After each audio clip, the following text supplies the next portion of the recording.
Hello friends, कैसा सब लोग।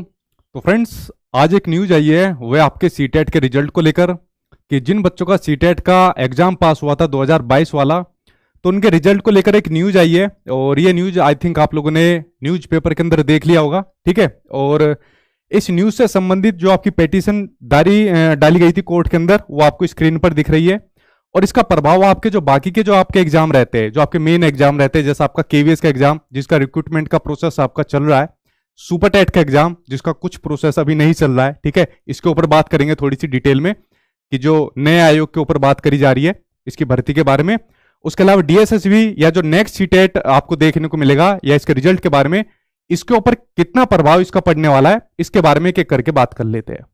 देखिए, सबसे पहले आप लोगों ने इस न्यूज को देखा होगा न्यूज़पेपर के अंदर, जहां पर ये वाली बात कही हुई है कि जिन लोगों का सीटेट का एग्जाम पास हुआ है 2022 वाला, तो उनके जो बीएड वाले कैंडिडेट है, तो बीएड वाले कैंडिडेट का जो पेपर वन वो पास करते हैं, तो वहां पर कोर्ट ने इस वाली बात को कही है कि भाई उनके रिजल्ट को क्यों ना रोक दिया जाए, या फिर उनके रिजल्ट के नीचे आप लोग ये मेंशन कर दीजिए। ये बात सीबीएसई को कही हुई है, ठीक है, बोर्ड को कही हुई है ये वाली बात, कि या उनके रिजल्ट के नीचे आप मेंशन कर दीजिए कि भाई ये वाला जो आपका रिजल्ट है ये कोर्ट के अधीन रहेगा।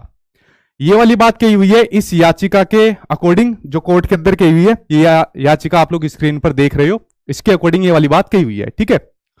देखिए, इसमें जहां तक है दो बात आपको देखने को मिलेगी, और जहां तक है मुझे दूसरी बात ज्यादा लग रही है। पहली बात तो ये है, जिन बच्चों का एग्जाम पास हो गया है या तो उनके रिजल्ट पर रोक लगा दी जाएगी। जैसे जिन बच्चों ने यूपी टेट का एग्जाम पास करा था, जो अभी पिछला यूपी टेट हुआ है, तो उनके रिजल्ट पर रोक लगी हुई है। तो मेरे ख्याल से शायद सीबीएसई ऐसा एक्शन नहीं लेगा। तो सीबीएसई में क्या है, जिन बच्चों का सीटेट का एग्जाम पास हो चुका है, उनके डिजी लॉकर से संबंधित जो उस पर रिजल्ट अपलोड होता है, लगभग सारा काम पूरा हो चुका है। तो रिजल्ट को मे बी अपलोड करेंगे पेपर 1 पेपर 2 दोनों के लिए ही, बट नीचे लाइन को मेंशन कर देंगे कि भाई जो आपका रिजल्ट है वो कोर्ट के अधीन रहेगा, क्योंकि सुप्रीम कोर्ट के अंदर फाइनल डिसीजन होने वाला है आपका कि जो बीएड और डीएलएड का मैटर चल रहा है, जिसको बीएड और बनाम बीटीसी का मैटर चल रहा है, और फाइनल डिसीजन आने वाला है। ये मैटर एक ही बारी में खत्म हो जाएगा, क्योंकि बहुत लंबा ये खिंच गया है। एक ही बारी में आकर यार ये खत्म हो जाए, क्योंकि बच्चा बहुत परेशान हो गया है, बेचारा बीएड वाला भी परेशान हो गया, बीटीसी वाला भी परेशान हो गया। तो जो डिसीजन आ जाए, फिर वो दोनों एटलीस्ट कम से कम उस डिसीजन को मान लेंगे कि हाँ भाई ये डिसीजन आ गया है, फिर उसके बाद कोई इन दोनों की भी आपस में लड़ाई नहीं होगी। अब इसका प्रभाव इनके ऊपर कैसे पड़ेगा, देखिए, केवीएस में जब ये रिक्रूटमेंट निकली थी, भर्ती निकली थी, तो नोटिफिकेशन के अंदर क्लियर इस वाली बात को कहा हुआ था कि बच्चा जो है रिक्रूटमेंट प्रोसेस के थ्रू आगे जा सकता है, अपना सिलेक्शन भी ले सकता है, बट जो उसका सिलेक्शन है वो आपका कोर्ट के अधीन रहेगा, यानी एसएलपी के थ्रू ही आपका रहने वाला है। तो केवीएस का रिजल्ट भी देखिए, अब आपको कभी भी देखने को मिल सकता है, जल्दी ही आपको देखने को मिलेगा। रिक्रूटमेंट का अकॉर्डिंग आपके इंटरव्यू अब आपके चालू हो जाएंगे। तो केवीएस का प्रोसेस अब आपका चल रहा है, तो यहां पर बच्चे वैसे ही परेशान चल रहे हैं। इंटरव्यू कैसे होगा, डेमो कैसे होगा, हम लोगों के अभी 2 दिन तक इंटरव्यू और डेमो हम लोगों ने लिए, कल एक वीडियो उसके ऊपर आ जाएगी। अच्छे खासे बच्चे धड़ाम होकर गिरे उसके ऊपर, और इतने परेशान चल रहे हैं कि हमारा इंटरव्यू कैसे होगा, डेमो कैसे होगा, ऊपर से बीएड वालों की हालत एक खराब करने वाला, ये चीज और देखने को मिल गई। अब लेट्स सी यार, ये कोर्ट का डिसीजन है, किसकी तरफ आएगा किसकी तरफ नहीं आएगा। कोर्ट के डिसीजन में मैं तो कुछ नहीं बोल सकता, कोर्ट अपना एक बार सुना दे, बस वो जल्दी सुना दे, इतना मैं बोल सकता हूं। जो भी डिसीजन है बस प्लीज एक बार उसको जल्दी सुना दीजिए, ताकि एटलीस्ट ये शांति मिल जाए कि हाँ भाई ये डिसीजन है और उस फलाने पक्ष की ओर है, ठीक है। तो इसके ऊपर देखिए क्या पड़ता है, क्योंकि नोटिफिकेशन के अंदर क्लियर इस वाली बात को मेंशन किया हुआ है कि कोर्ट के अधीन ये रहने वाला है। दूसरी बात करें आपके सुपर टेट की, जिसका अभी तक कोई दूर दूर तक अभी फ्यूचर नहीं दिख रहा है, क्योंकि मैंने देखिए आपको एक बात कही थी, जो आपको इससे पहले जितनी बार भी आप लोग सुनते हो कि भर्ती आ गई भर्ती आ गई, जिस बात का मैं बार बार आपको खंडन भी करता रहता हूं, ठीक है, कि जब तक आपके आयोग का गठन नहीं होगा तब तक आपको ये चीजें देखने को नहीं मिलेगी। और इस बात के बारे में आपके देखिए न्यूज के अंदर भी चीजें बताई गई है, ठीक है। मुख्यमंत्री जी ने भी कहा था कि नए आयोग के ऊपर काम चल रहा है। अब वो देखिए कब तक पूरा होगा, ये सरकार का काम है, तो सरकार के काम में तो हम लोग कुछ बोलेंगे नहीं। तो नए आयोग के गठन के बाद ही आपको यूपी टेट देखने को मिले या सुपर टेट देखने को मिले, उसकी जानकारी अभी मेरे पास कुछ भी नहीं है, और शायद किसी के पास भी नहीं है, तो तुक्के लगाना सही नहीं रहेगा। तो मेरे ख्याल से उससे पहले आपका जो बीएड और बीटीसी का जो मैटर चल रहा है उसका डिसीजन आपका आ जाएगा, ठीक है। तो उसके बाद ही आपको कुछ चीज देखने को मिलेगी, चाहे आपका यूपी टेट हो सुपर टेट हो, बट उसके ऊपर अभी तुक्का मानना कुछ भी सही नहीं है, कब आएगा वो, ठीक है। बट लेट्स सी क्या होता है उसके ऊपर, वो देखने वाली बात रहेगी। उसके अलावा सेम आपका इसी तरीके से डीएसएसबी के ऊपर प्रभाव पड़ने वाला है। जो नया नेक्स्ट सीटेट होगा, जिसके ऊपर अभी विचार चल रहा है, मिनिस्ट्री की तरफ से मंजूरी मिली हुई है कि भाई साल में 2 बार कंडक्ट कराइए, उसके ऊपर अभी मंथन चल रहा है कि भाई जुलाई में इसको ले ले या फिर नेक्स्ट की तरफ लेकर चले। तो सारी चीजें वो क्लियर हो जाएगी आपकी अप्रैल के अंदर। तो अप्रैल तक वेट कर लीजिए। अगर आपका मान लीजिए अप्रैल एंड तक या मई के शुरुआत तक अगर आपको चीजें देखने को नहीं मिली तो समझो भाई इस पर भी प्रभाव पड़ेगा, ये भी आपका आगे जाने वाला है। रही आपके रिजल्ट की बात, जिन बच्चों का 2022 के अंदर आपका रिजल्ट आना था, तो मैंने कहा जहां तक संभावना दूसरे वाली चीज की बन रही है कि मे भी आपके नीचे मेंशन कर दे कि आपका जो रिजल्ट रहने वाला है वो कोर्ट के अधीन रहने वाला है।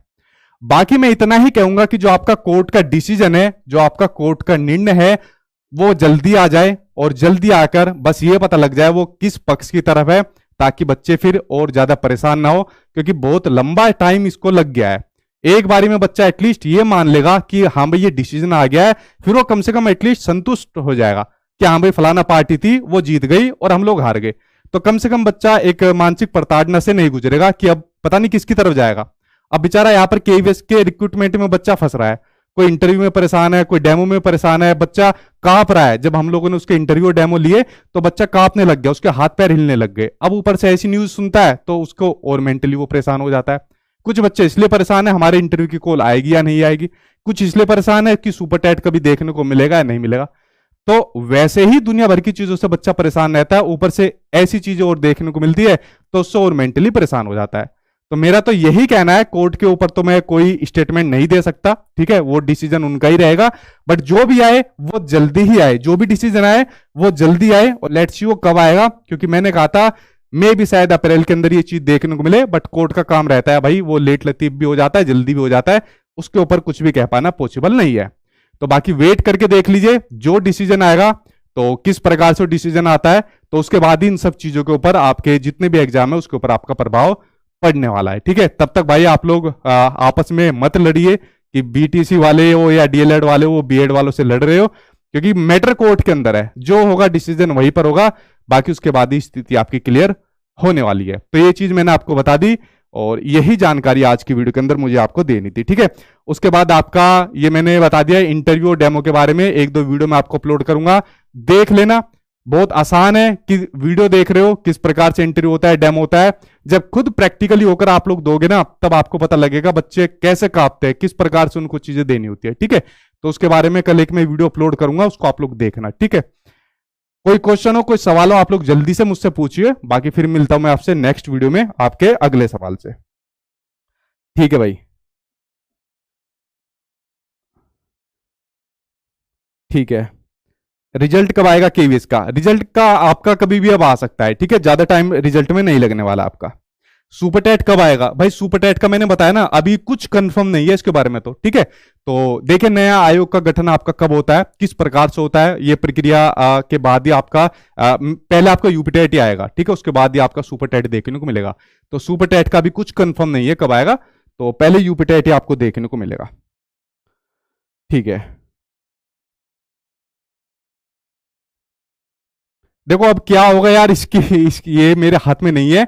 जब मैटर सुप्रीम कोर्ट के अंदर है या कोर्ट के अंदर है तो भाई उसके ऊपर तो जज साहब ही डिसीजन ले सकते, तो ये मेरे हाथ में नहीं है कि मैं कह दूं कि फलाना ये होगा या फलाना होगा, तो ये मैं नहीं कर सकता आपका। ठीक है, नेक्स्ट सीटेट कब आएगा? मैंने कह दिया कि नेक्स्ट सीटेट के ऊपर भाई मंथन चल रहा है कि 2 बार ही कंडक्ट करिए आप लोग, बाकी सारी चीजें आपकी अप्रैल के अंदर क्लियर हो जाएगी, क्या होगा क्या नहीं होगा, और अभी आपकी चीजें अप्रैल के अंदर क्लियर हो जाएगी, थोड़ा सा वेट कर लीजिए, उसके बाद आपकी चीजें क्लियर हो जाएगी। ठीक है, ठीक है, ठीक है। डीएसएसपी की तो अभी चल रही है आपकी तैयारी भाई, अभी डीएसएसबी की निकलने तो दीजिए वैकेंसी, ठीक है, इसकी भी आपकी डीएसएसबी की मेरे ख्याल से अप्रैल के अंदर पूरी संभावना है आपकी वैकेंसी निकलने की। ठीक है, तो उसमें देखिए मतलब प्रभाव यार आपका सभी के ऊपर पड़ेगा, कोई ऐसा एग्जाम नहीं है टीचिंग का जिस पर इसका प्रभाव ना देखने को मिले, और वो डिसीजन किस प्रकार का आता है वो चीज देखने वाली बात है। ठीक है, चलिए फ्रेंड्स, आज की वीडियो के अंदर आपको यही इन्फॉर्मेशन देनी थी, बाकी मानसिक प्रताड़ना मत झेलिए अपने ऊपर, ठीक है, और देखिए डिसीजन क्या आता है, भगवान करे वो डिसीजन जो भी हो जिस प्रकार से हो वो सभी को स्वीकार करना पड़ेगा भाई, उसके अलावा कोई कुछ नहीं कर सकते। ठीक है, थैंक यू।